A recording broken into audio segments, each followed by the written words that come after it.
Well, I'm back, and I don't know if you even got any of that other little thing. That's what happens when you have no idea what you're doing with this technology. It locked up. I couldn't get out of the live chat, and it wasn't doing anything, and so I just kind of started up a new one.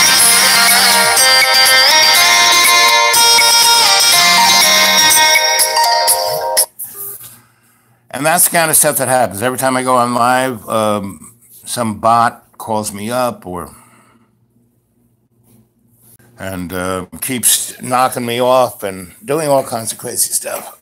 But that only means that we're punching someone in the nose or sticking my finger in their eye, and I'm still here, so that means it's kind of a little conflict, and that's really the kind of little world stage that we're on, gang. It's nothing as you think it is. So, I was going to tell you a Lakota story, and this is as good a time as any. So, back in the way days, right? 1,000 years before Christopher Columbus even thought about coming here to the New World, the Lakota were living in harmony with nature. You know, there was close to 70 million people in North America, indigenous folk, and they had been here already thousands of years. And the indigenous folk are basically, what that really means in the esoteric terms, is people who belong here. The rest of us chuckleheads who are addicted to KFC and materialism and being zombie Nazis, because that's, if you are only about buying things on Amazon, watching porn, and a little bit of release is okay, but if that is your mainstay, because it is ridiculously boring. I mean, I gotta flick through a million little channels before anything. It's like, no, because what floats my boat is intimacy, caring, loving, feeling more for having you happy than having me satisfied, right? So, it's getting cold. My phlegm is coming up. I'm Flemish. Where'd my coffee go? What's his name? Right in the middle of what started the death of the last early morning live chat was the fact that what's his name called up and at the same time a zillion other things were going on, just coming in, and I had no control over it. But anyway, back to Lakota. So there was a tribe, the Mother Earth tribe of the Lakota, and there was a great celebration because two of the most favorite young folk were getting hitched, Corn and Plum. And Plum was so sweet. And Corn was going to be chief one day because he was empathetic and strong and a great hunter and a great warrior who always was ready to turn the other cheek, always ready to sit down with the pipe and work it out. So a great celebration was had. People brought things out. And so the Great Spirit gave great blessings. Ooh, look at that. Ooh, great blessings. I was kind of showing you that I was making Thanksgiving dinner early because everything was on sale. And it goes to the story of Lakota, of of Plum and Corn. And so they were married, and days of celebration. And Corn had made his honeymoon lodge off in just, not out from the tribe, but enough far away so they could be sweet and nice and not have the old women peeking in all the time. So they're there, and they make great connection, great intimacy, and co-create with the Creator. And as they drifted off to sleep, rain started hitting the lodge. And that is a great blessing. Whenever it rains on a ceremony, it's like it seals it with a kiss. It makes it all right. It makes it what it should be. Or as my teacher would say, everything is as it should be. So, good morning, good day, Bob, Janie, with all the sweetness there. Anyway, so they were in each other's arms in bliss, and then the rain rained harder and harder, and the wind blew, and the earth started to shake, and that's not normal. And then the lightning was nonstop, and all they could do, they couldn't run to be back with the tribe. All they could do was hold each other and get deeper under the covers. And the lodge, because Corn was a great builder also, was standing up to the storm. And but even over the wind and the lightning, they could hear the tribe screaming and wailing and crying, and this was not normal. And so both Corn and Plum said, well, we got to get dressed, and we have to check this out, and we have to make sure everybody's okay. So they put their clothes on and tightened everything up and held each other, and Corn took a rope and wrapped it around himself and tied it snug, and then tied the other end around Corn. So there was about 3 meters of rope that they could walk, right? And so they held each other, and they kind of twirled and wrapped the rest of that 3 meters around each other. So now they were really bound together. They could twirl themselves and have 3 meters to walk one way or the other. But to get from where they were over to the tribe, they were now as one. And so they came out of the lodge, and the wind was blowing, and there was hail larger than acorns.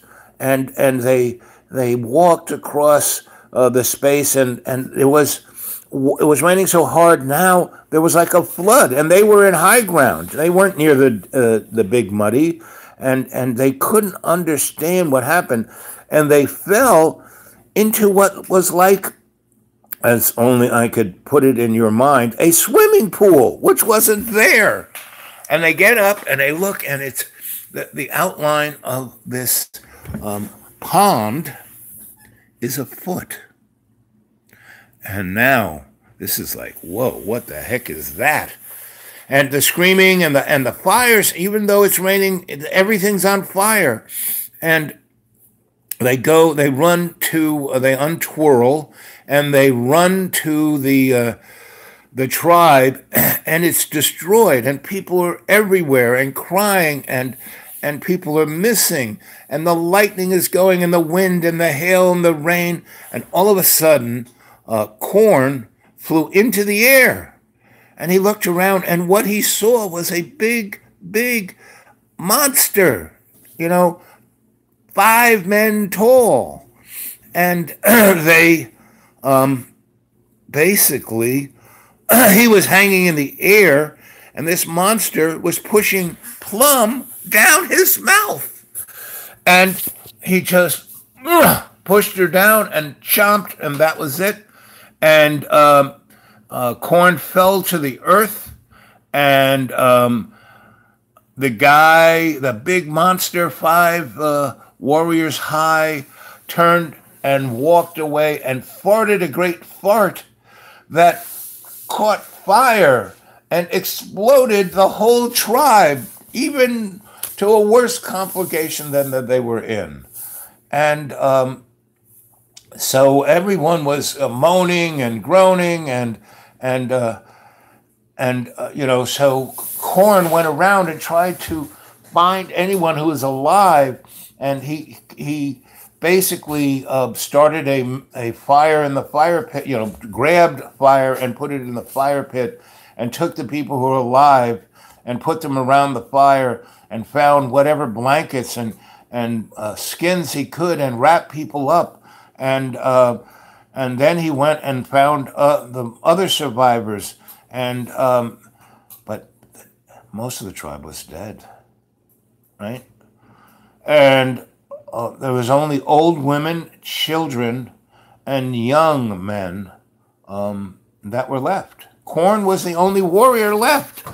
Crone was the only grown-up left. All the grown-up men were dead, ripped apart, pulled apart, their limbs and their body parts in all different directions.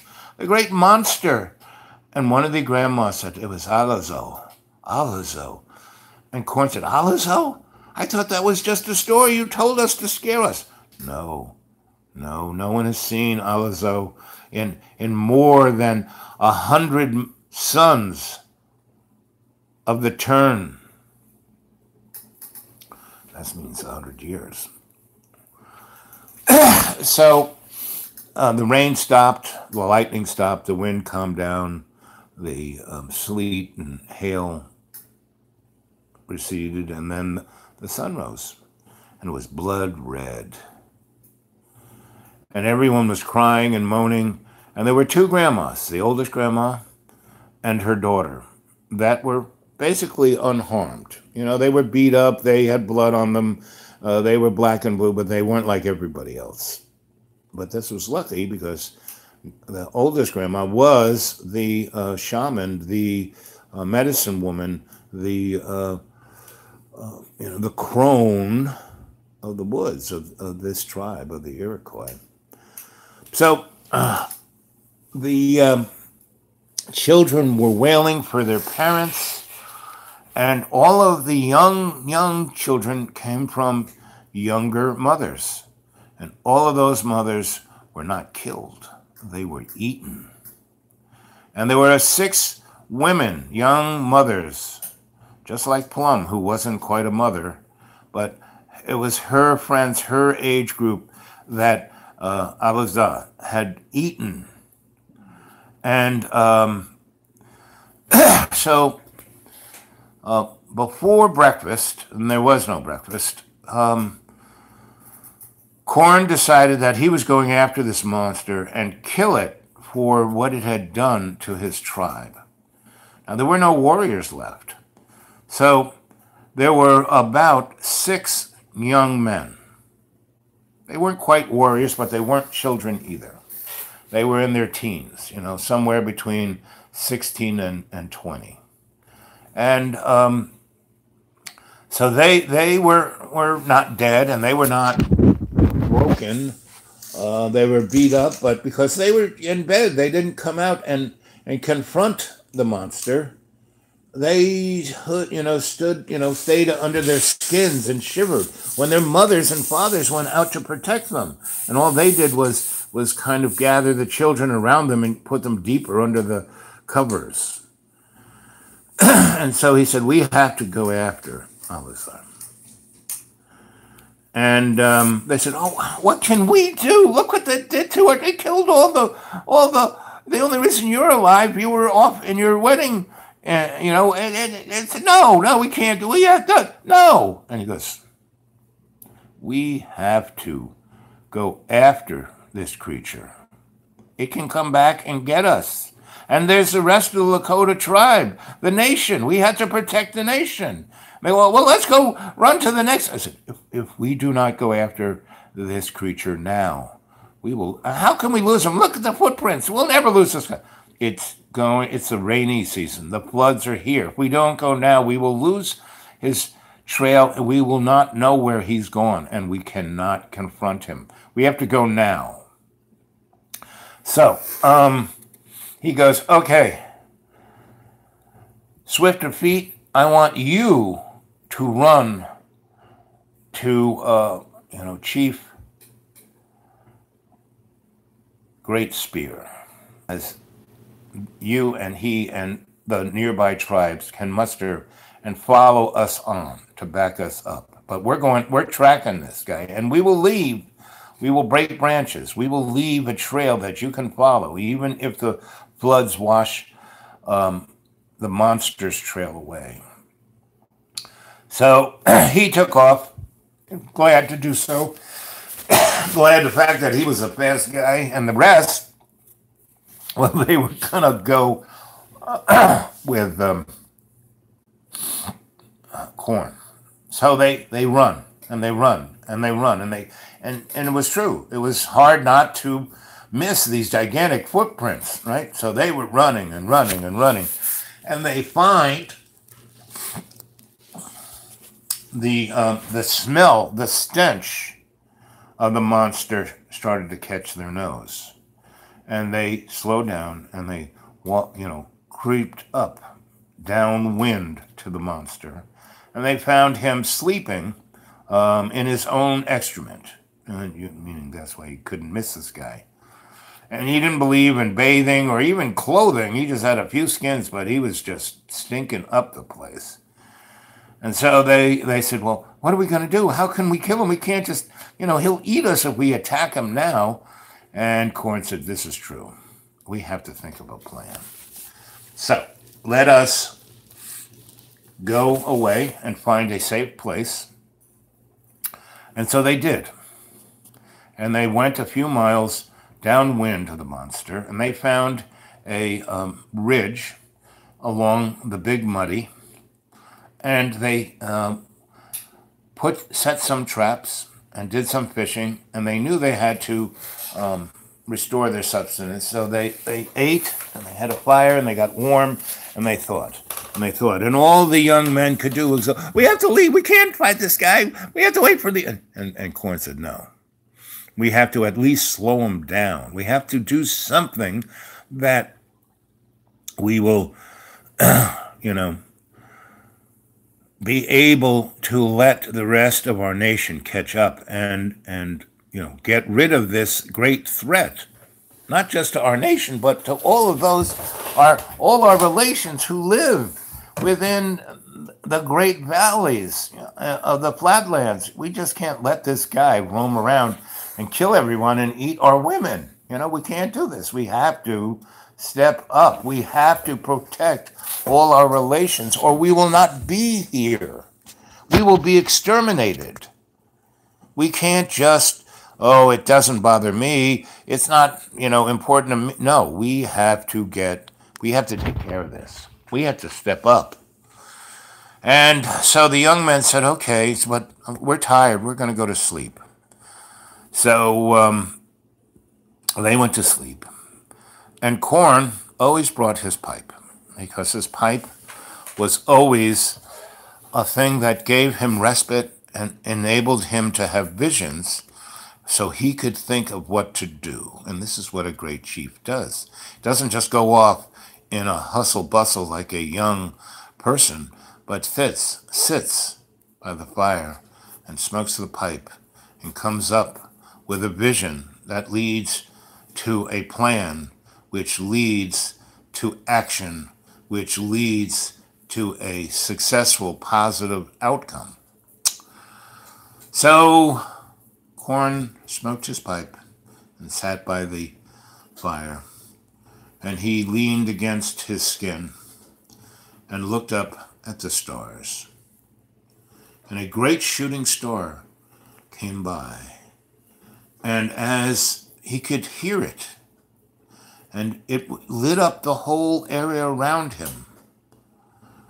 And then when it went to the other side of the hill, it got dark again. But in the twinkling of the fire, the great falling star had left something that came out of the darkness and stood above Corn and said, young Corn, you are a brave, brave warrior. You have gone into action even though you've lost your great love. And this, you are going on this venture not to have vengeance, but to protect all of your relations. To protect all of your relations, not just your tribe or your nation, but everything. The land, the creepy crawlies, the scaled one, the feathers one, all of your relations. You know that if you do not take care of this great threat now, it will be the end of all of you.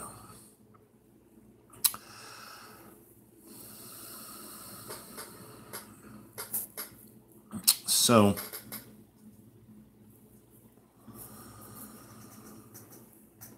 the spirit said to Crone, "It is now time for you to go to sleep, to rest, because you need your strength for tomorrow. And in your rest, in dream time, will come to you and give you a vision on how to defeat this great threat." So Crone lay down and took his buffalo skin and wrapped himself to protect him from the cold night as the fire dwindled. And Crone immediately went into dream time and immediately saw what he had to do. And he saw that what had to be done, these men could not attack this great threat with bow and arrow and spear, and they would only lose their lives for naught. But what they had to do was to truly stop this great threat to everything, to all their relations. So, he saw the only way to do it is to trick the monster. The monster was big. The monster was undefeatable. The monster could not be physically killed by a warrior. But the monster had no real mind, no real consciousness, no real care about anything but consuming. Just consume. Eat it all up. Take it all in. Use it without any thought of conservation or healing or wholeness or all our relate. Just consume it till there was nothing left of any of their relations, that all relations were gone. Then they would eat the planet, the rocks. He would foul the water with his shit and smell, and he would foul the air with his shit and smell, and he would just consume the planet till it was just a dead rock. Then he saw that he could outsmart this monster. And how was that to be done? But with teamwork and compassion for his fellow warriors and all his nation and all his relations, putting everyone else's need before his, making sure that generations that would come could be happy.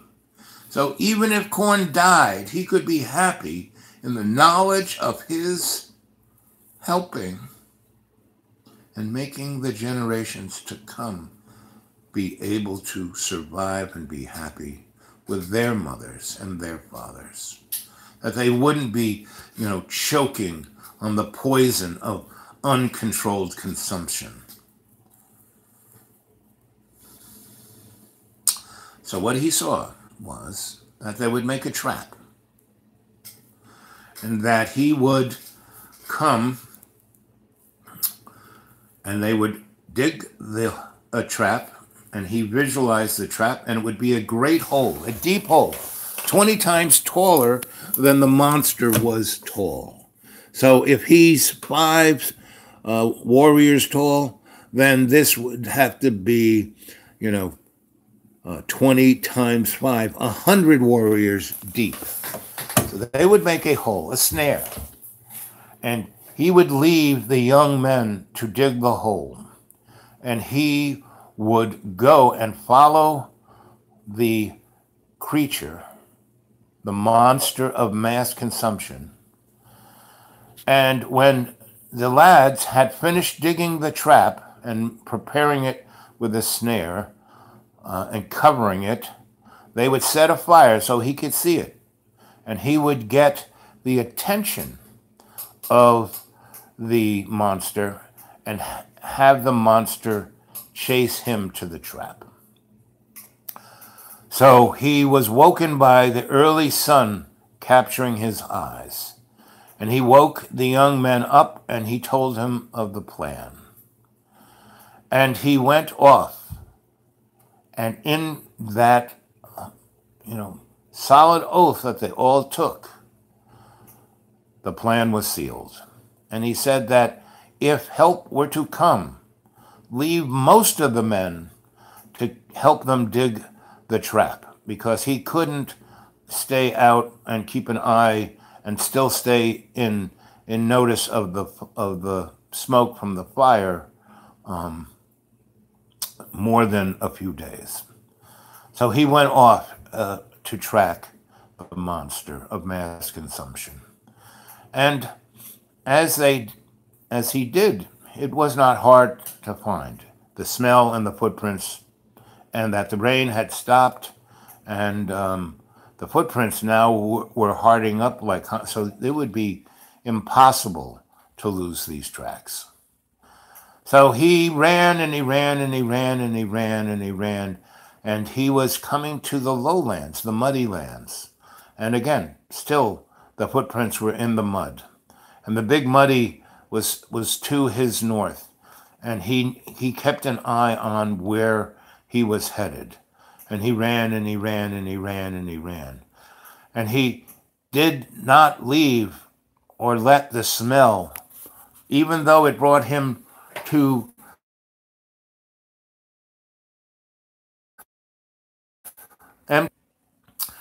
and so he ran and he ran, and breaking branches, leaving a path, even though the path was, undeniable, hard to miss, of the smell, because the monster not only smelled where he was, but he kept crapping, shitting everywhere he was. He shit everywhere. The smell was everywhere. Even though it started to wane, that smell was terrible. It choked like smoke. It burned his eyes. The monster of mass consumption was hard to miss. And when the monster would go across a stream or a tributary of the muddy, it would leave a red stain. The fish would be dead along the side of the banks. And the monster of mass consumption, it was unstoppable.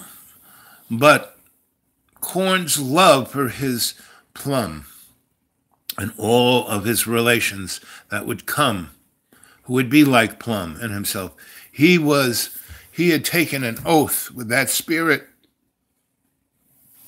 to not stay alive until that monster was dead. So he ran and he ran and he ran and he ran, and he kept the monster where he knew where he was. And 1 day passed, and 2 days passed, and he was running all day long.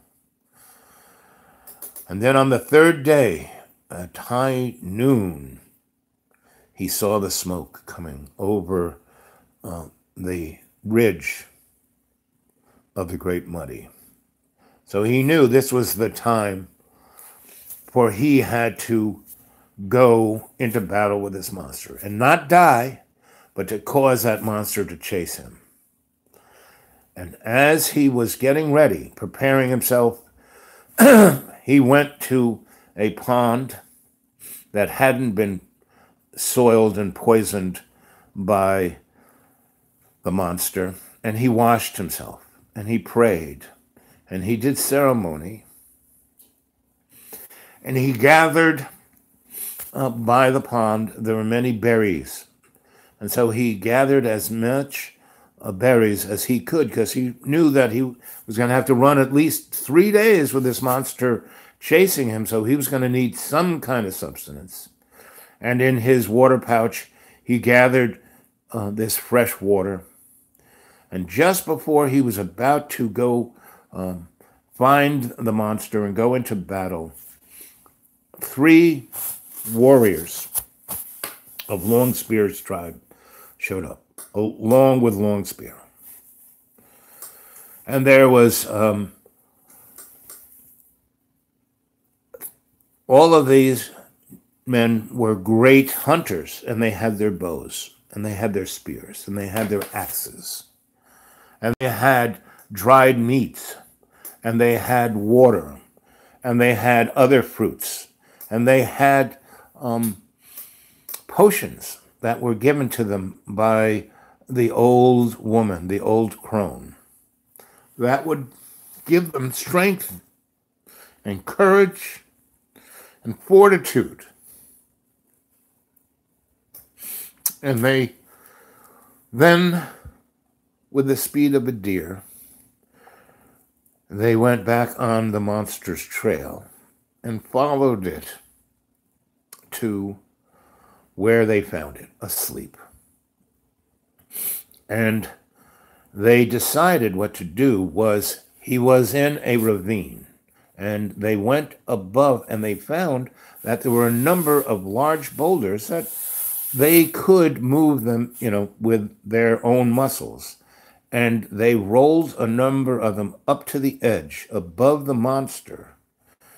And they, Longspear and Crone,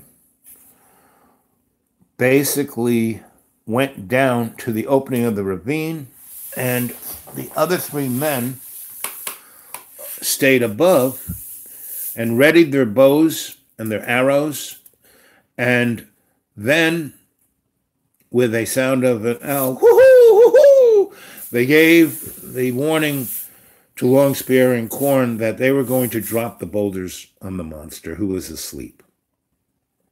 And they rolled these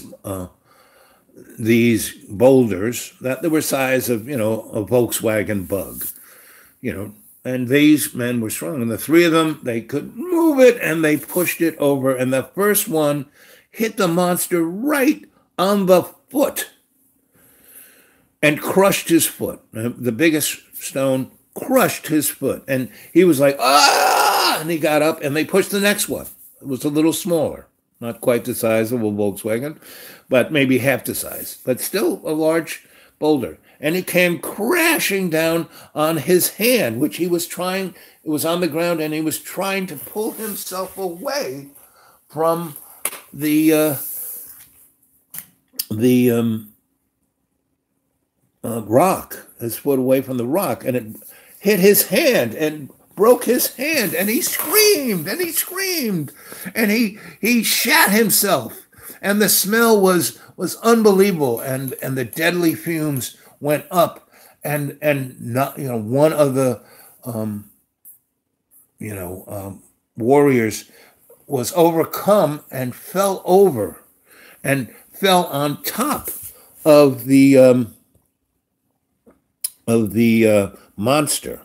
And his thudding on the monster's flesh, his chest, woke him up, and he had his hatchet, his war axe with him, and he started wailing on it, and went for his eyes and his head, but this is how big his war axe, and this is how big the monster's head was. So he was doing it was like being stung by a yellow jacket. And the monster grabbed the warrior and shoved it in his mouth and swallowed him down. And the other 2 picked up their bows and started shooting arrows at it. And again, it was like the stingers of yellow jackets, which, if you get 20, 30 of those in you, you're going to be annoyed. And so he, the monster, his head was getting bloodied. One of his eyes was damaged, and he was roaring like a monster, and he got himself out from underneath the rock on his foot, and he was trying to scream and yell, and they pushed the last few boulders down on the monster, and because he only had one good eye moving, he couldn't really see the boulders coming, and both of them hit him in the head and knocked him down. I mean, didn't kill him, but, now he is pissed fucking off. And he then again shits himself, and again, the fumes are so toxic that it overcomes the last two warriors up there, and they fall again onto the monster, Alaka. And instead of them waking up and trying to fight him, they were so overcome that he just popped them in his mouth and swallowed them whole. And that's when Long Spear and Crone started shooting arrows at the monster. And the monster sort of, oh, those are the guys who did this to me. I'm going to get them. And he gets up, and now he's limping. His foot is broken. His hand is broken. His one eye isn't working too good. He's got like 40 stingers in him from the arrows. But his legs, for every 40 running steps the warriors make, the monster can make in one step, but is running out. It's like, okay, the fire is dwindling, but we know where it is, so we're heading that way, right? So they're heading that way. They're running, and the monster's right behind them, and they can't stop. No, they are just running and running. First day, running. They're drinking the water. They're eating the berries. They're drinking the potion medicine that the old crone had left. And they're running on the second day. They're running. Now, Long Spear is a great warrior, but he's an elderly man. He is like, white with beard, Whereas Crone is a young man. He's like 25-ish, right? And he is the strongest of his clan, the smartest. They're running. And Old Spear stumbles. And now his leg is kind of sprained. So his running is now very painful. So Crone is not leaving him, And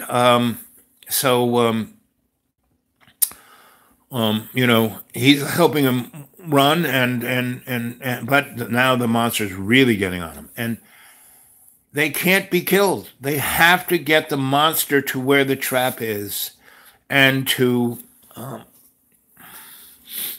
get him into the trap, because that's the only way they're going to stop this thing. So they're running, and they're now half a day from where the trap is.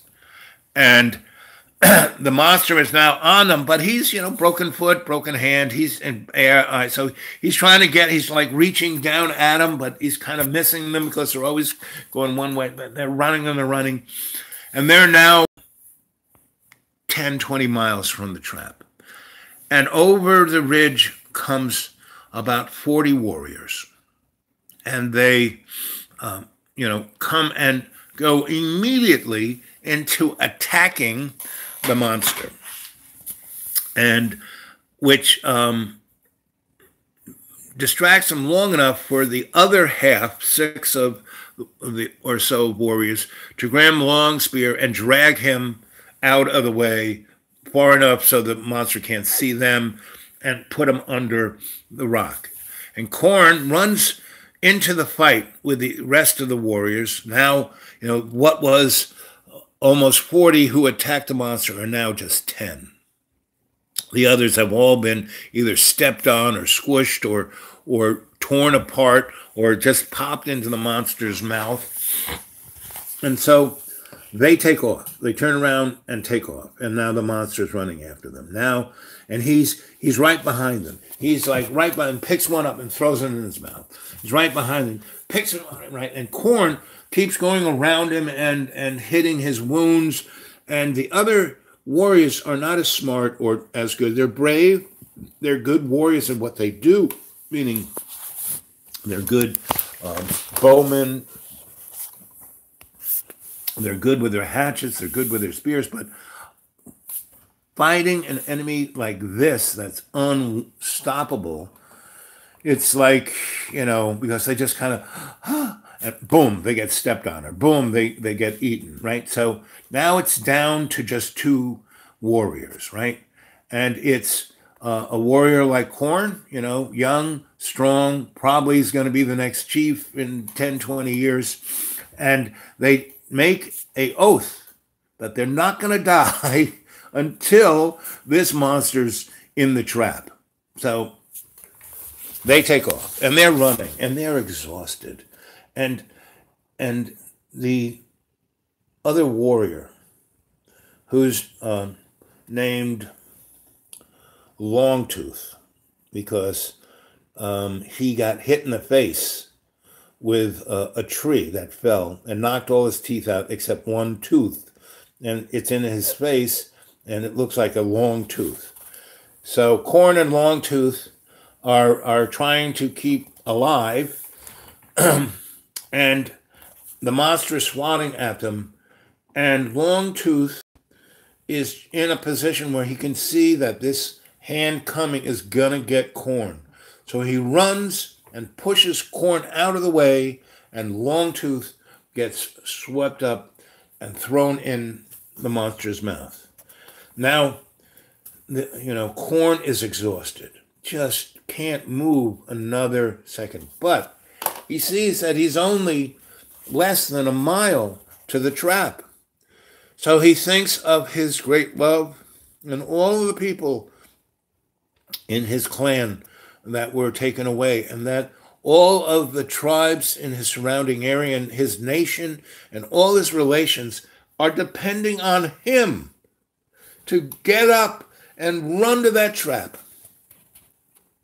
So he gets up and he runs, and the monster's right after him. And he sees the trap, and they have covered the great hole, which is 100 men high. And it could have only been dug because so many of Longspear's tribe had come, right? So Corn runs across the, twigs and branches and leaves that they've put there, but it's sturdy enough to hold his weight. And the monster's right behind him and steps and tumbles into this pit. And they basically, he can't get out. He's trying to jump. It's like 60 men taller than he can reach when he jumps. And he screams and basically shits himself, and the smell of this great consumer's effluence knocks a few of the warriors out, and they were standing close to the edge, and they fell in. So everybody kind of gets back, and they decide, they go, okay, he can't get out, but we got to kill this guy. And the only way they can kill him is fill this hole up and have him suffocate. So they start pushing all of the dirt. There's like about 100 warriors there, and they're all pushing the dirt, the rocks, the boulders, and it's all tumbling down on the monster.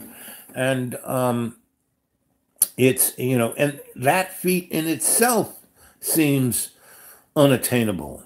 But they do it because they're all thinking of their clan, their tribe, their nation, and all their relations. They knew if this monster ever lives past this day, it will consume the planet. And so many people have been consumed already to honor their loss, their sacrifice. They have to kill this creature of mass consumption before the sun goes down. So they are doing a human, unamazing, unbelievable feat of filling it on, not so he can get out, but, covering him. First they cover his legs so he can't move, then they cover up to his torso, and then they cover up to his chest, and then they cover up his head and fill it up even more, right? So they do that, and they build a fire, and they wait the night. And the smell is amazing.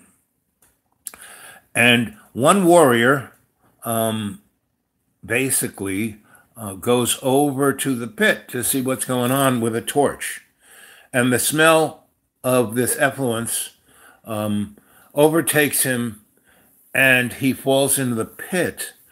And the monster's blood is black like oil. And it is set ablaze. Right? And so the next morning when they wake up, they find that the whole area of the hole had burnt, right? And so they decide to throw in dirt so there's a small path so they can get down to the monster to make sure he's dead.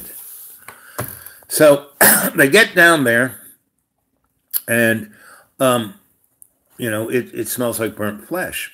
And so they start moving the dirt off the creature, and it's like, it doesn't smell as good as buffalo, but it smells like, a cooked animal. So they're clearing it off, and his head has been somewhat severed by this animal's experience of like doing this and then the fire. His head is like, not just barely attached to his body. So they really understand this guy is toast. So they basically unearth him, and they unearth his belly, and they see movement in the belly. So the men take their sharpened axe and knives and cut his belly open. And what do they find? That every one that has been swallowed whole, not chewed, but swallowed whole in the monster's belly, alive. And there's Plum, alive. And there are about 30 other, all their relations, alive. And they drag them out, they carry them up, and they bring them over to the healing stream, and they clean them off. And then they bring them over to the fire, and they cover them in skins, and then they give each of them what was left of the healing substance that the crone had given them. And had given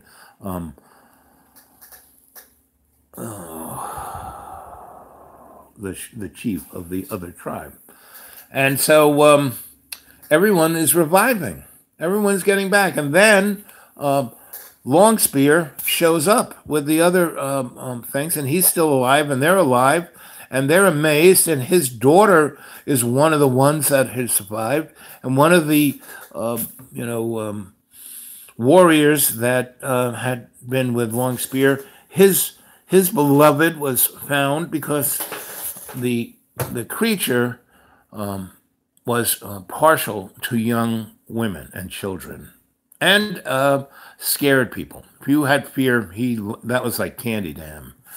So everyone, they do some hunting, they go foraging, they get food, they eat, they get revived, they all clean themselves, they have ceremony above the pit, and give thanks to the great maker that it gave them the vision, gave Corn the vision of how to stop this great threat of mass consumption. And then, so if you, they filled up the rest of the hill, the hole where the monster was, and it made a hill. And if you go to the Missouri, you will find in the Lakota neck of the woods a great ridge along. It's not a mountain, it's not a hill, it's a ridge. Like just kind of goes like this. And that's where the monster was buried.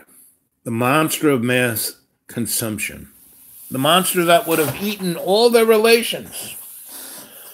And as everyone went back to their clans and balance was given, everyone celebrated that day. And that day was in November. Day was on a Thursday. And that celebration was the true first Thanksgiving. So here we are approaching Thanksgiving. And instead of just mass consuming, we should be trying to have instead of like going to sleep in front of the TV set during the football game, we should be, from this moment on till Thanksgiving, we should be praying and meditating on how to slay the monster of mass consumption, how to slay the political poison that smells like shit. We have to pray for the vision, how to be smart enough to thwart the great monster of the hidden hand. Because the spirit, the monster physically was done in, right? But many, many, many, many generations had passed of all their relations. And the great monster of mass consumption came with sails from Spain and Christopher Columbus. And this monster of European imperial might of Rome, because that's what the Spanish Empire was a continuation of the Roman Empire, because they were Catholic, and it came from Rome, the Pope, the papal city, just like the papal city is a country unto itself. Nobody in Rome can tell them what to do. Their political structure has nothing to do with the Catholic Church. In London, you have the city, which is where the banking is. And that's the Rothschild city of money, a Babylon money magic. And D.C. is District of Columbia. It has nothing to do with America. It's on its own. And it is the city of military power. It's where Rome put its centurions in the Pentagon. So here we are. We're right back where Plum and Corn were. And where it's that the days before the great storm and the appearance of the great monster that smelled like effluence. So that's where we got to go, kids. And that's why I told you that story. And I told you I'd give you a good one. And I'm going to try every morning. How long did that take? I have to put on my glasses. I need 2 sets to freaking read this. Okay. So it's 53 minutes and 40-something seconds. Okay. Now I'm going to go back and read all of your little chat here. Monster killed most of the... Try, they're going. Thanks. What tribe? Lakota, I think. Wonderful. Oh, anyway, wonderful, dreamy, real-time, real story time. Spirit Quest venture. That's right, kids. So this is what I'm going to go. In the mornings, because I'm waking up, and I meditate for anywhere from 10 to 15 minutes. I will meditate not only on getting my broken body moving, but coming up with a good story from Dreamtime, from my ancestors. Left, fixed breakfast right as Chief Corn was, well, he's going to be chief, not chief yet. Smoking the pipe. Yep. Figure out. Yep. Let's see. The monster is us. Now, close to us. The monster is mass consumption. It's us when we are not thinking of all our relations. Algonquin. Yep. Exactly. That was impression I was getting. Yep. Not really. They're thinking how to catch him. Nice one. I like the fact you guys are helping each other follow the story. Uh, Monster mass consumption, a nasty thing. You got it. That's what we're like facing right now. It sure is. Um, is this golden colored corn? No, it's not Halloween corn. You know, which is the worst thing you could ever eat. You know, that is like poison unto itself. Where did the corn come from? You guys got to listen to the story. That's one of. Ow. Shape bags, electric cars. Yes, they were invented before gas power. But what that has to do with the story here, But it's a nice factoid. I like the fact you brought that up. The electric car was the first commercial automobile. Yep. Corporate. Yep. Yep.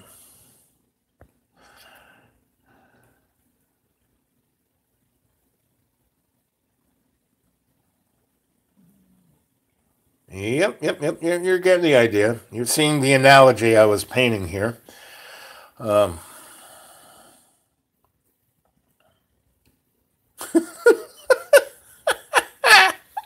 I love this, chats. You know, I'm telling a story. You're like taking it every which way, which is great. That's exactly what this is supposed to be.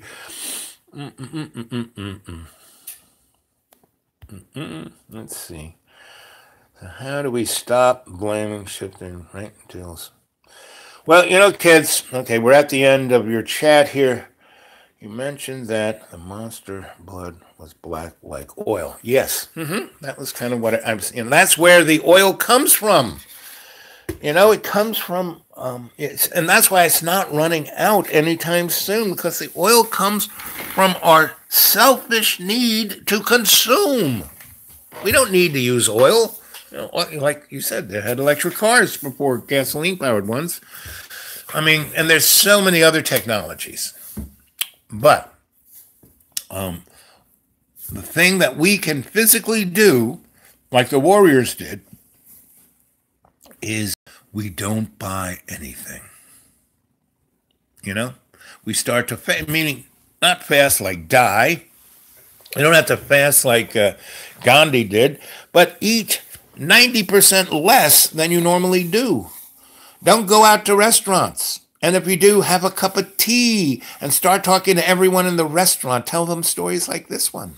I'm going to start telling you a lot of stories. It's going to be on the internet. You can go back and listen to it so you can grab it. And the other thing, so meaning this is a story, a Lakota story, but I totally, it's said in you know, Sensei Al Bob storytelling, right?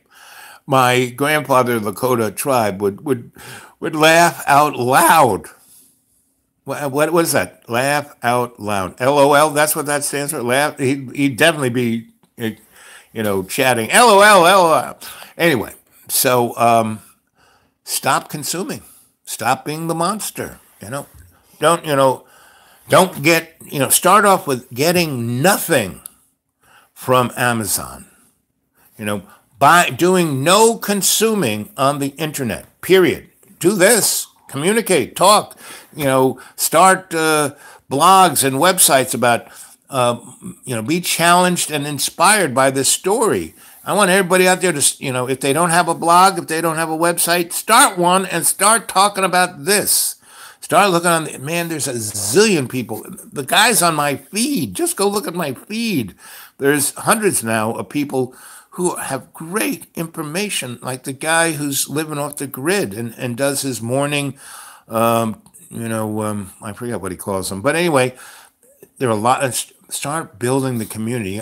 I wanted to relive, the old days of getting the circus and the band back together and taking it on the road. And maybe we do that, maybe we don't. But we can do it by using this platform, the platform of the internet. Let's do it for what it was good for instead of being the mindless drone of Facebook, you know? When that came out, you know, I remember I was with Christine Barton. There's a picture of it. I had this loft when I got a loft in Westbeth, which was like buying off all the artists who started Soho, right? And so I was one of the first guys. So they, hey, you want to live in this place? And I was just about to go live in Ireland for a while, and I said, sure. And my buddy Mike, he who got me into Brazil, and I'm going to tell that story tonight if I haven't really made the point of the Nazis in Brazil. I will tell that story tonight, right? And anyway, so Mike, we got the basement, and he was the anchor. I went off and traveled the world, and Mike, he was an artist. He wanted to make it. So, and what Mike could do better than most, he and I were both pickers. We went through garbage big time. And he could find stuff that he made art out of, really. And he did amazing things, like in our Sixth Sense Gallery, or no, the one next to us on 6th Street. We started the Sixth Sense Gallery, and then about 4 or 5, kids who just finished art school and wanted to have an art gallery, rented these little storefronts that were for nothing.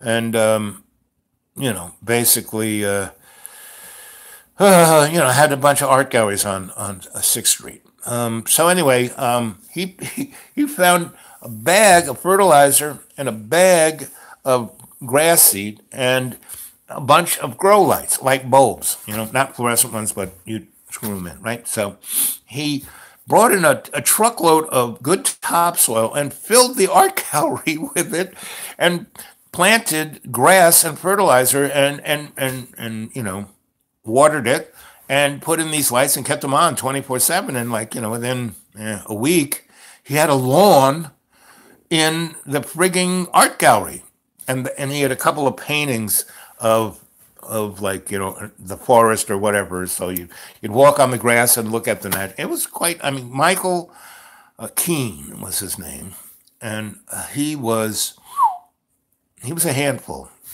We made a good team. And the thing is, people would get pissed off at him because he would do stuff. And like a friend of mine got a boat with him, which you should never do. It's like, well, that's when I tell the story of the boys from Brazil, because Mike's an integral part of this story. But so my friend bought a boat with him. And then, through Mike's, he never thought of, oh, you put money into that? Oh, and I'm taking it out, and now I run it into the ground and it sinks and you lose your money. Well, that's too bad. So that was Mike. So I knew this right off the bat of Mike. So I never, ever, ever, and I would, whatever money I would put into a project we did, I knew I'd never see it again. But I didn't care. It was good. We were having a great time. I was enjoying my doing things with Mike. And that's worth whatever money or time or effort or resources I put into the project with Uncle Mike. And that's what I'm going to call him, Uncle Mike. So it never bothered me. He stayed my friend. And people couldn't, because he would do things that would drive people insane. And I want to kill this guy. And so me, not so much. So anyway, so we, first, I was living with a beautiful woman. Oh, what was her name? Stephanie Shube. And she was like more unbelievable. If you would take she was a Vogue model, a Ford model, and a Playboy bunny, all of them. And she was brilliant and a literary, and her father was Swiss. And she was, came from a Swiss banking family. She was like a princess. And I met her, and out of all of the glugs of the art scene, she kind of said, yeah, you. And so we were together for at least a year-ish. And but what she liked most about me, which most women like about me, is that when I'm with them, I am 1,000% for them. Not me, because what makes me happy is seeing them happy. And most of these beautiful, brilliant folk have been somewhat cheated, lied to, taken advantage of. And I would never do that. So after, a while, they realized they can trust their back to me, that A, when we're being intimate, they're going to have a good time and be satisfied, and after that, I'm still going to be hugging them and kissing them and holding their hand until we both drift off to dreamy dreamland. And then when we wake up in the morning, we spend another hour and a half to 5 hours to taking it from where we left it off. So you do, and you take care of them, and you give them total freedom, and you have not a single jealous bone in your body. Meaning, so she was she flied all over the friggin' planet doing photo shoots, and who knows what she got into, but I knew she was taking being safe with what she was doing. So, and I knew she was always coming home to me, and she knew that she had needs. She was like women in a lot of ways are like guys. I mean, we're both, it's just this varying scale, right? And so she had her needs, and I wasn't going to deny them. So when I was around, I took care of them. And she liked that. I was taking care of her needs better than pretty much anybody she had rolled up. But when I wasn't there, so early on, I kind of said, baby, I know you're all over the planet, and, and I know your needs.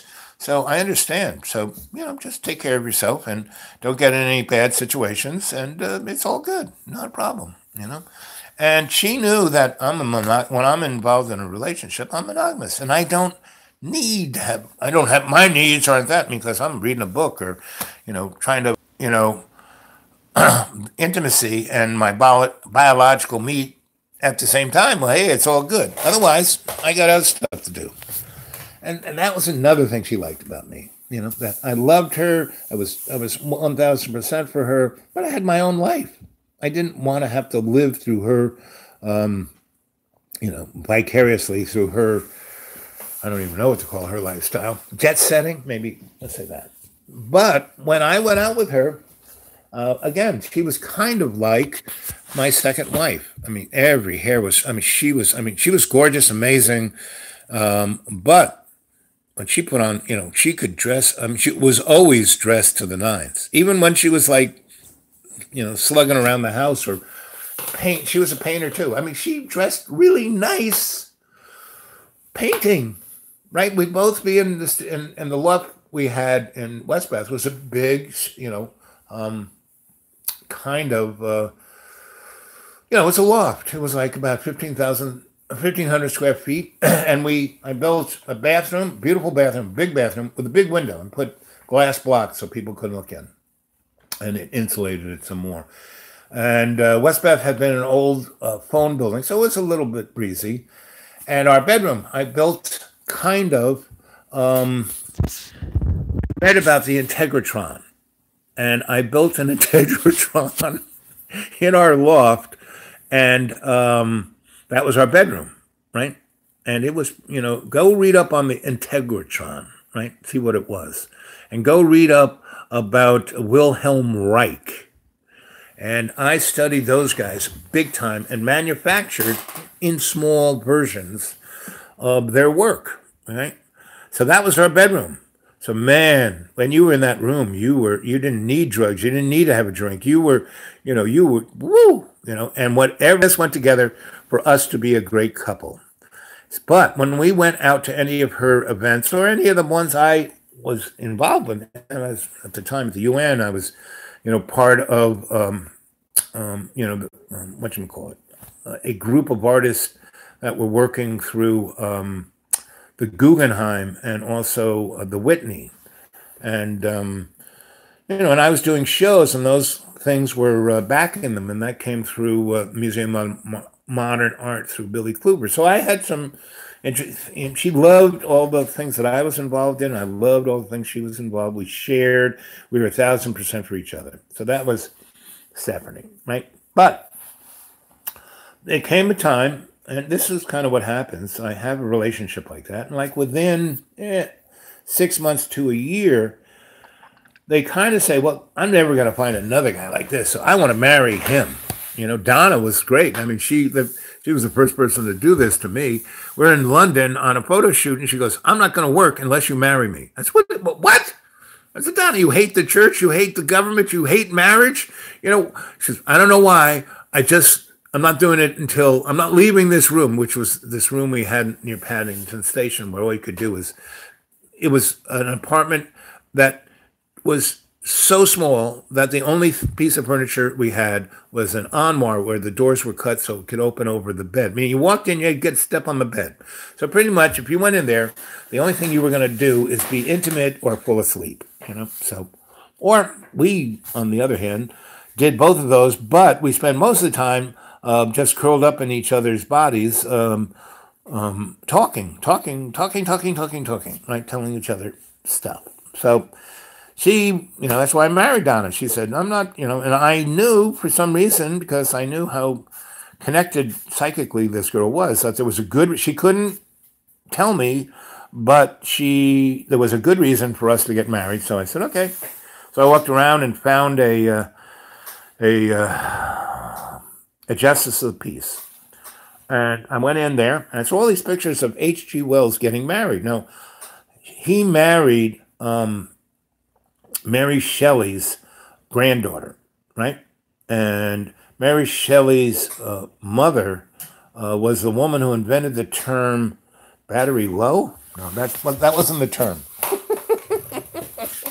I had to plug it in. I'm walking over to my charger.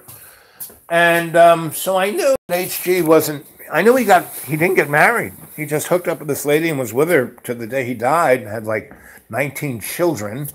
And so I knew this. And so when I saw these pictures of H.G. Wells getting married, and there was no real, like, this is H.G. Wells getting married, but there were all these pictures of him. And I knew him. I knew of him. I knew his pictures. I read all his books. Here we are. We're back. And so as the guy goes, "You know who that is?" I said, "Yeah, that's H.G. Wells. I mean, is he getting married?" Yeah, he got married in this office. I said, "What?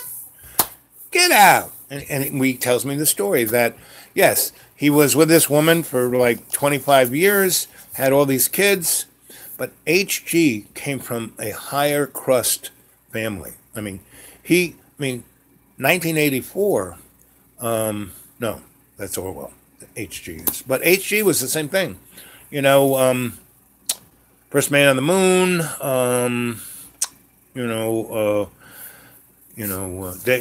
When the Martians came and invaded, and there was another one that my favorite was like Tomorrowland, and it showed that he knew that the wars were First World War and Second World War were going to come and probably wipe out humanity, right? Except just leaving a bunch of almost cavemen, and then we'd have to crawl back up and do something better, and that is what Star Trek was based on, was H.G. Wells' story. Gene Roddenberry, that was his favorite story, and that's what the whole thing of Star Trek was based on, was H.G. Wells' story. Anyway, so I'm in this office, and I'm talking to the Justice of the Peace, and he tells me the story that H.G. Wells lived with, Mary Shelley's granddaughter, lived in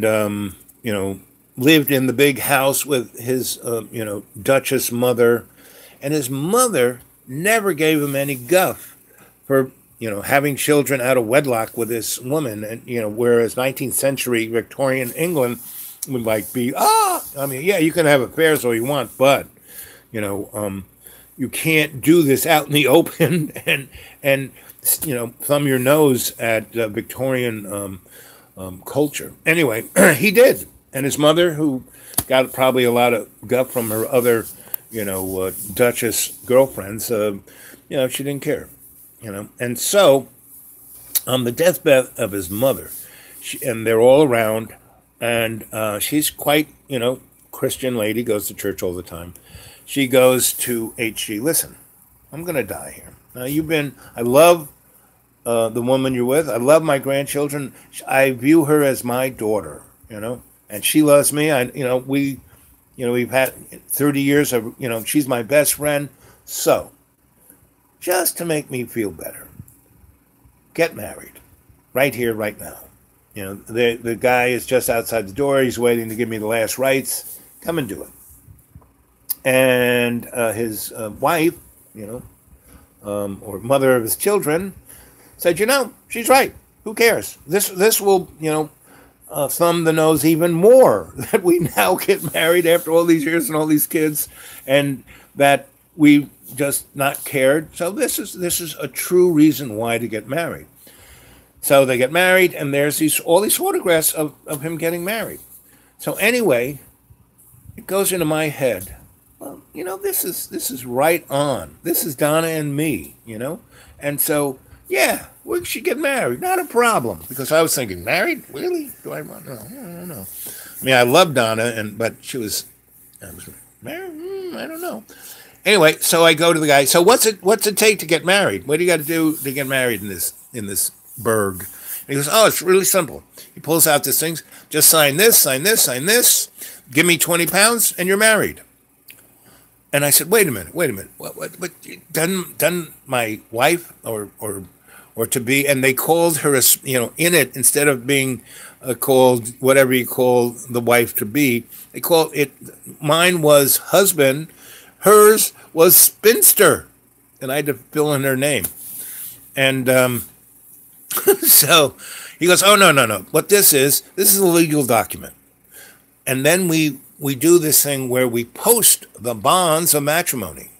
Now, you're married, but let's say you were married to another woman in another county. Well, we post this everywhere. And if that woman saw it, all she'd have to do is go to her justice of the peace with her marriage certificate, and we'd arrest you. So that kind of keeps that down.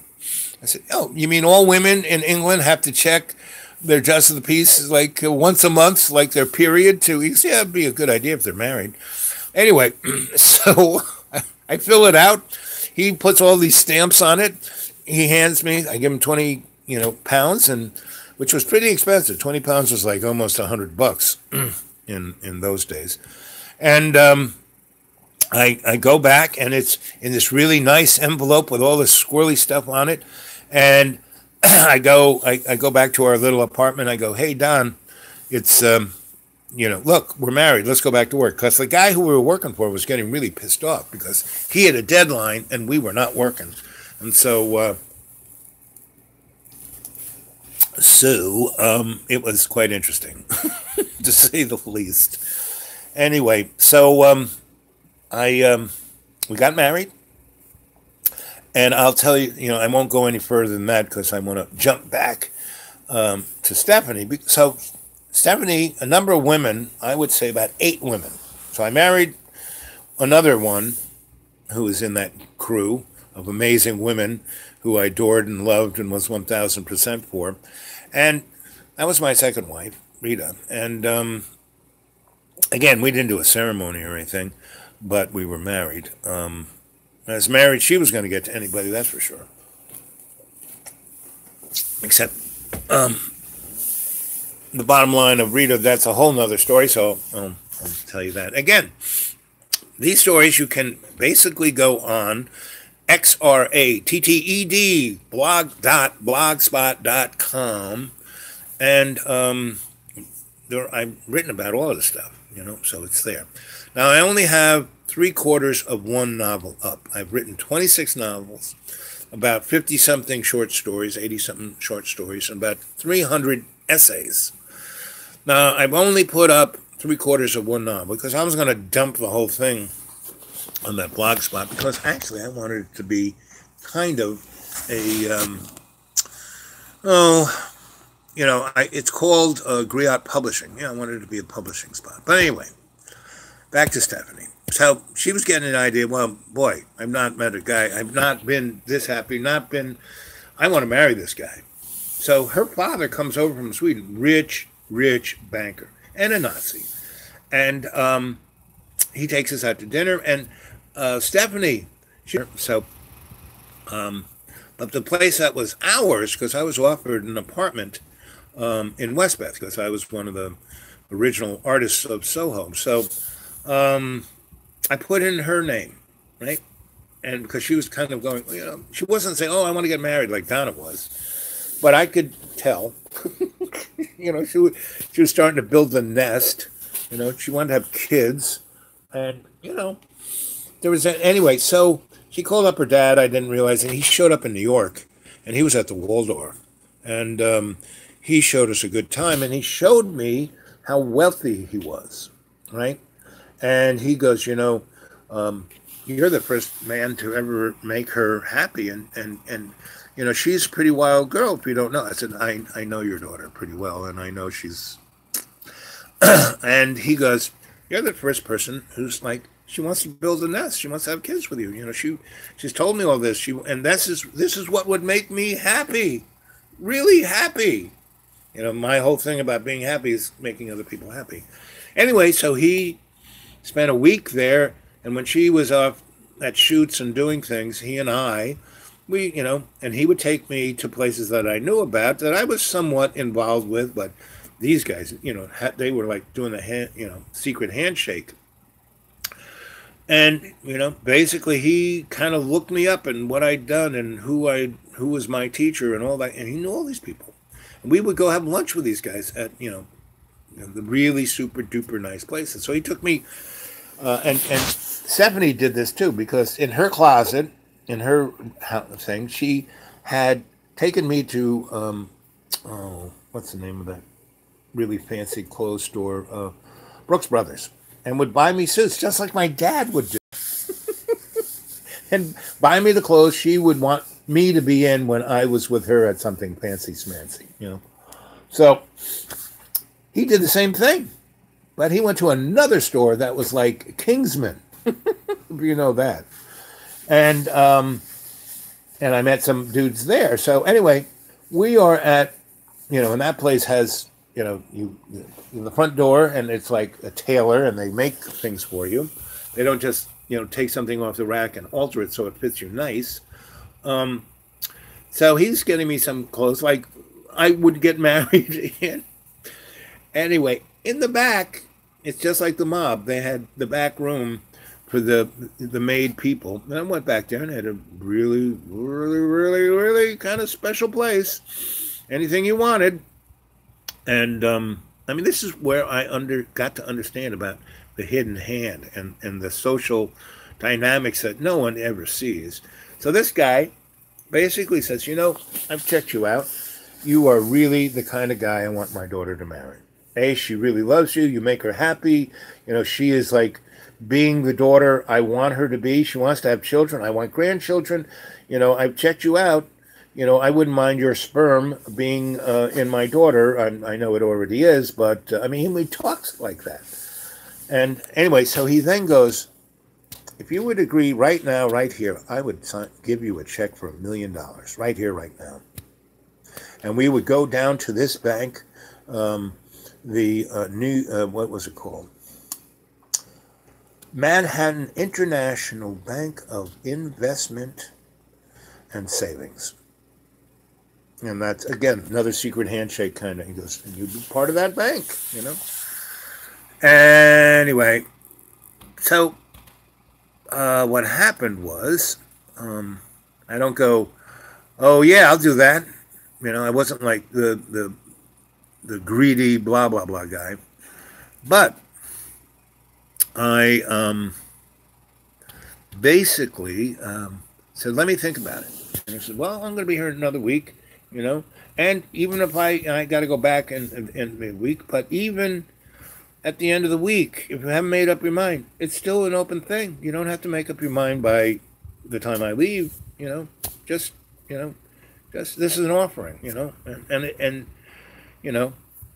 anyway, so what happens is, okay, he goes back, we see him off.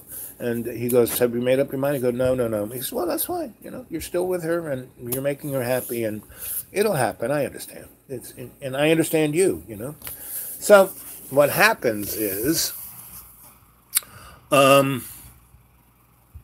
I get this place. We we move into the Westbeth thing, and I made the Integratron and this amazing bathroom for her, and this loft has really amazing windows and really super high ceilings.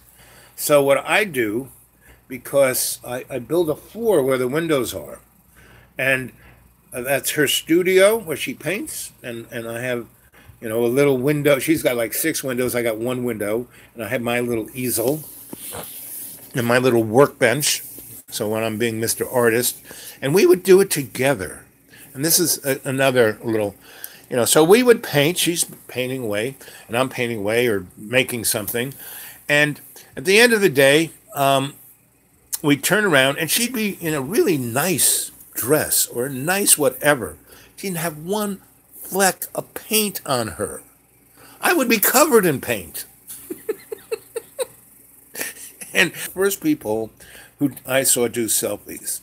And I had, by that time, Donna made me not, like give up all my cameras. And I said, listen, Donna, she goes, well, you can, you do all this other stuff. You have to stop being a photographer. And I said, okay, I'll stop showing. I'll stop putting things in galleries. I'll stop doing all of that kind of stuff. Because we had a studio called DNA, Donna and Albert. And we would show our photos together and not put our names on it, just put DNA. And at first she really liked that, but she wanted people to know Donna Ann and not DNA. So she wanted me to stop being a photographer so she could show and it would just be her and not me. Because people would look at our work as like we were together, because we were always together shooting. We'd shoot the same thing and have 2 different pictures, and there'd be the picture I shot, and you could tell the picture I shot because I was usually hanging off of a limb of a tree or doing something strange, and she would be with her Leica trying to be Gary Winogrand or Ansel Adams, So,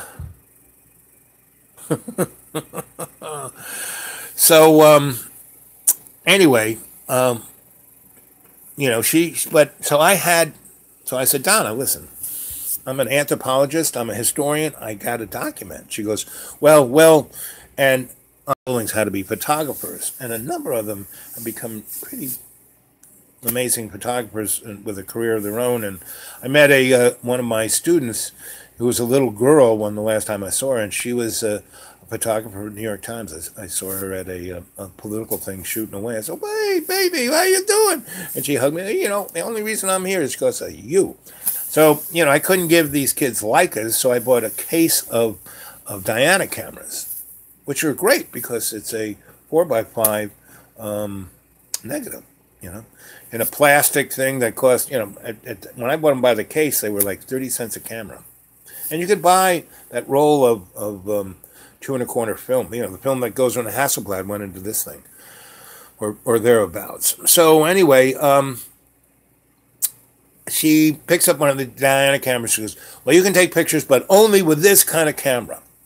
So Diana camera I started out with, but then they came out with these great little throwaway cameras that you get at Walmart kind of thing. They don't have it anymore, but that became because it was sturdy, it didn't have light leaks, had a pretty good lens, meaning everything from about here from your nose to, infinity was in focus because it was stopped way down. So you had to be in a really sunny place. Anyway, so Stephanie loved those little cameras. And she took them everywhere because she had a Leica, she had a Hasselblad, but it was too much trouble. These things could fit in her bag and she could click away. And she started doing, because it was a little camera, it was kind of basically water resistant and click, right? And you didn't develop that film. You sent it off to somebody who ripped it out of the camera and gave you, copies of that. Anyway, so she loved taking pictures of us naked covered in paint. And then she would take those and make paintings of them. So, that's Stephanie. She was like really great. So we had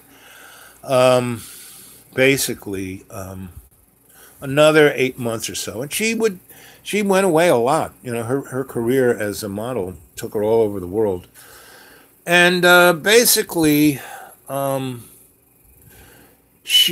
what happened basically is she got involved with a guy who got her pregnant, and she said, well, you can either marry me or I'm marrying this guy because he's really rich.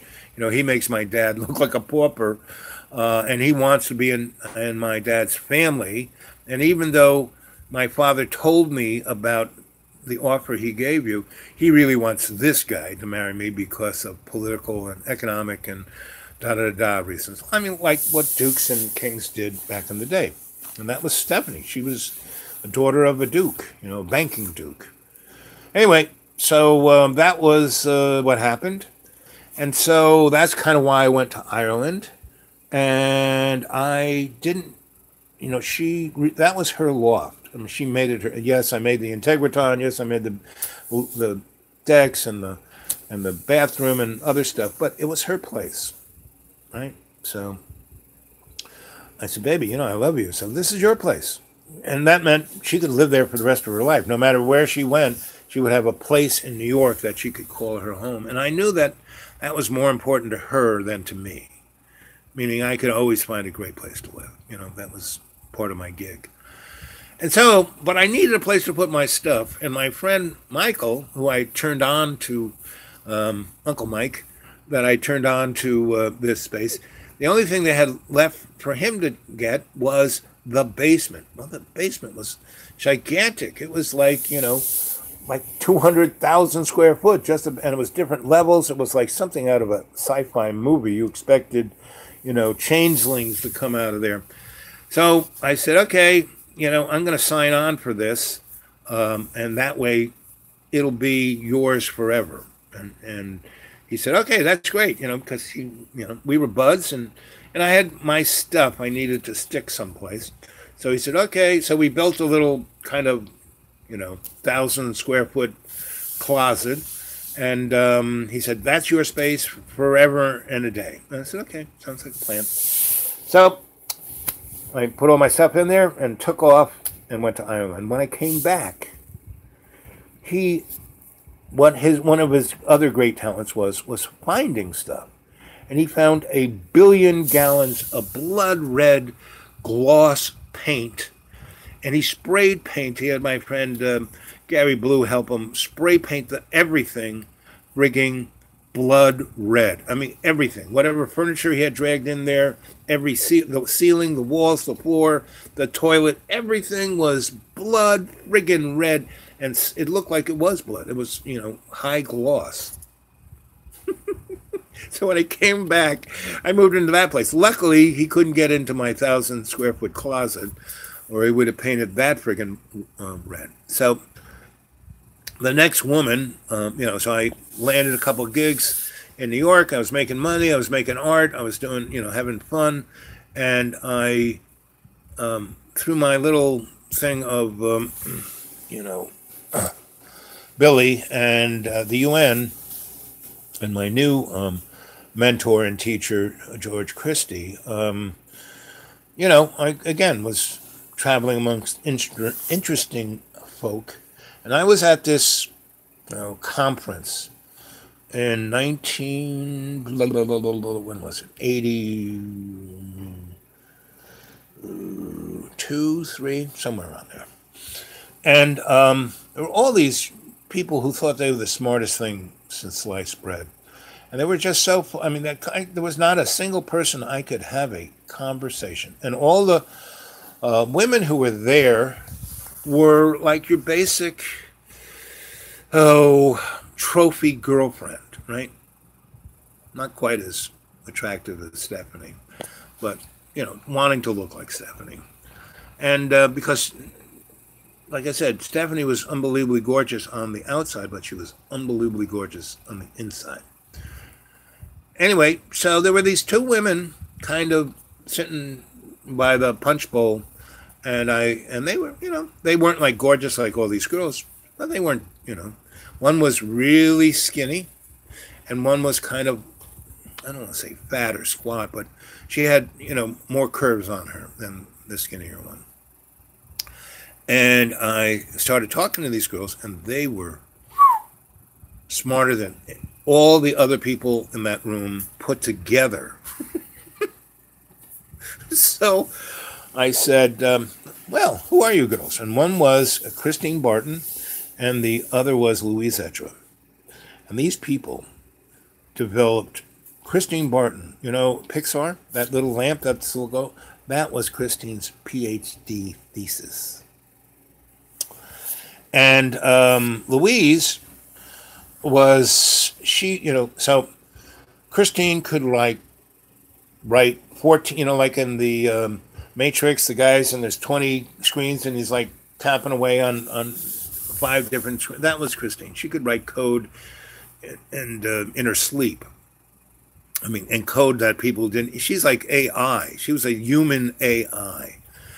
And I really liked her. What drew me to her, usually I'm more attracted to curvy women, but she acted and looked a great deal like Sophia, my artificial intelligence girlfriend from the 70s in New Mexico. And go look up that story a few stories back. And that is the same Sophia that is about to take over the world. But the Sophia that was my girlfriend was more human than machine. And Christine was definitely human. But her brain moved quicker or as quick as, computers. And so, anyway, and she was curvy enough for me, but she was really empathetic in the same way that I am in an analytical kind of way. So we just kind of clicked.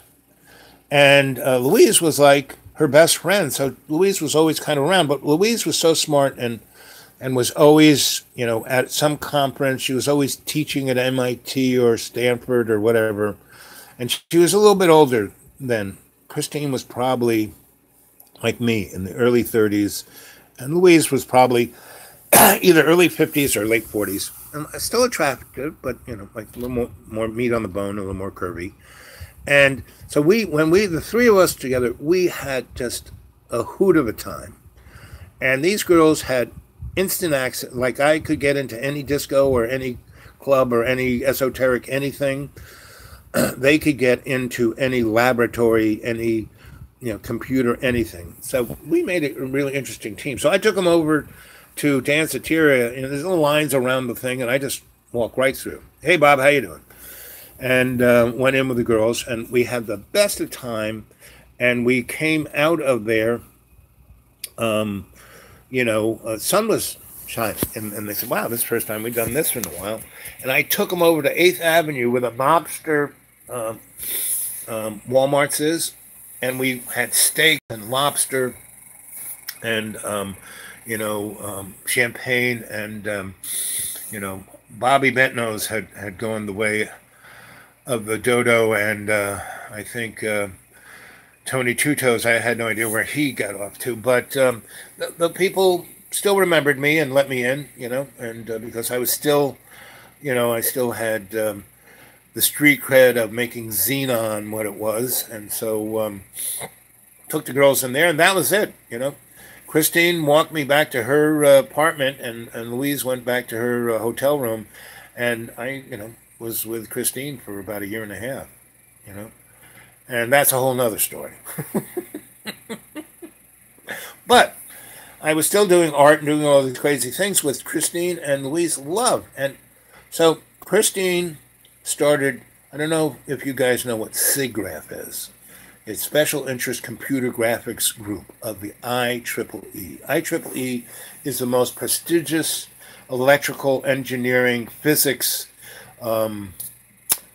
brotherhood, union, whatever you want to call it, on the planet. It was like, its logo is Ben Franklin's kite with a key and a lightning bolt. IEEE. Anyway, and she was on the board, first woman on the board, and she started SIGGRAPH, which was the only thing that made the money. So this girl, so she took me into that world, and I took her into my world, and we had the best of times. And that will take another 6 stories to tell all the things we did. But she used to love to go to all these crazy artist performance art shit that I used to do. And the thing I had to an apartment was Uncle Mike's blood red room. And when I would bring women there, they would like scream and run away. But Christine just laughed hysterically. And when she met Mike, she thought he was the best crazy person she ever met, and that he was a great artist, and that he must be okay because he's my friend. So Christine loved the fact that I gave her a world to go play in that was so like nothing ever she ever did, but she slid into it so easy. I mean, she didn't have to do anything to get there. She just had to walk next to me and walk in, and she loved that. She loved it, loved it, loved it. And I love the fact that I could just so she's working at she's building the digital graphic platform for General Electric, and she's working out of the RCA building on 21st floor. And every time I would show up at the security at the front desk, and they knew me, and I say, I'm here to see Christine, and they would get her on the phone, and she'd have to come in and sign me in. And every minute that she wasn't on the keyboard, GE was like losing $1,000. So after we were a thing, and it was pretty much I was her boyfriend, her boss, Tom Alfieri, who was head of news, who was the thing that she was in, even though she was in her own little doing her own little thing, they had to put her someplace. So that's what this platform was more or less for. Like when they had the big screen and they pushed the button and all the graphics. Well, she built the platform that platform's on, just like Pixar. That's why they still have that little lamp in their logo, because she was the first human being to render digitally a three-dimensional object. She invented hyperspace, digital visual hyperspace. She invented virtual reality. Now, everything people added on to it, but it started with her, and everybody came after. So go Google Christine Barton, and your mind will be friggin' blown, because she's got like 6 PhDs in everything, not just computer sciences, but you name it, bioengineering, everything you could imagine. And that was another thing that we kind of sparked, and that we were interested in so many other things, and did so, we didn't just stick in one little box. We were two people who, and Louise too, we were unboxable. And we were at a party once, and Louise, Christine didn't, she was not a teetotaler, and she would take, again, she liked me because I just took little bits, right? But she stayed away from psychotropics and other things. And, well, if I was in a good place, with fun people, I would do a little bit of that. And Louise loved that stuff. And so we were at a party once where everyone was like, and Timothy Leary, I mean, that's where the stuff came from. So, or someone, he called himself Timothy Leary, I don't think it was. But anyway, we're on a veranda overlooking Central Park, about 20 stories up in the air. And all these people are like, and she and I and Christine are talking about, AI and extraterrestrials and, all that kind of, and all three of us had experience of it, seen it, done it, because those girls were in things like I was in things. So we're having a really interesting conversation. And Christine's kind of, because she's not like hyped up like we are. She's been up all day, and so have we, but we're still like, oh. And so she actually kind of falls asleep in my arms. And so there's this couch out there, and there's some big chairs. So I kind of ease Christine onto the couch, and I go in and I find a nice little blanket in one of the bedrooms and throw it over her and let her sleep. And Louise and I are sitting on the veranda, and we're smoking some good hooch and drinking some nice brown liquor, and we're kidding about this and that and laughing and just having a generally good time. And Louise was like happy that her best friend was happy, and she was happy that I was the guy making her happy, and I was now her friend, and that I wasn't, the third wheel in their relationship, and she wasn't ours, and that it was a good threesome. We were like the Three Musketeers. Anyway, so we were talking about the Three Musketeer thing and stuff. And Christine was such a hard worker. She never kind of did the crazy stuff that Louise and I would get into. I mean, she did in her own little bailiwick, but that's a whole nother story. And so Louise said, Al, I know you're a guy of, you've given me about 10 of your business cards, because my business cards were at that time like part of my art. There was a printer I knew. I could, I fixed his machines. I could get anything printed. I could do anything. He had a lot of Xerox machines. I was a Xerox boy. So anyway, I started a new thing called R&D, Research and Development, and it's still on my card. It's still the big logo, R&D. Like if you hit R&D on Facebook, I will show up there from years ago. I've walked away from Facebook because I met Mark Zuckerberg, and he was such a Plato patsy. I mean, anyway, but that's a whole nother story. And I'll leave with this because it is 1 hour, 47 minutes, and I will say goodnight, Gracie, at 1 hour, 48 minutes and 48 seconds. Anyway, Louise goes, Al, you need a new logo, and you have to put my picture on it, right? I said, okay, so what's the new logo? And she goes, it fits both of us. And I said, well, so what is it? She goes, when things get weird, the weird get professional.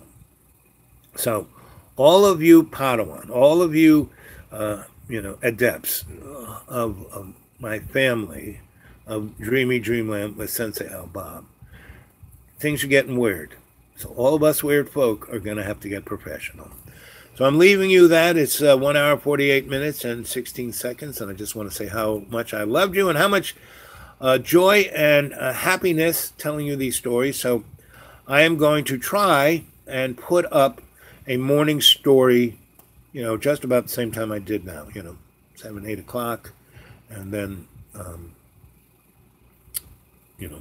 and if not, definitely 7 p.m. each evening. As long as I got access to the internet here, and as long as these little things keep going up on the as historical references, I'll keep doing it. Okay? I love you guys. I'm going to say goodnight, even though 48 seconds kind of ran by. Maybe I'll wait till 49 seconds. There we go. And keep talking until 49 minutes and 5 seconds. And I'll just keep saying how much I love you. And remember, when things get weird, the weird get professional. And we have to step up to stopping the monster like Lakota, like Corn did. We have to be as brave as Corn. And as brave as Moon, because she didn't let herself die in the monster's stomach. So I want you to think about that. And I'm coming back at 7. And I want some more interesting little concepts or stories or things you want me to talk about, okay? Because this is a chat. You guys are chatting amongst yourselves, and I'm reading it, but I'm not just going to comment.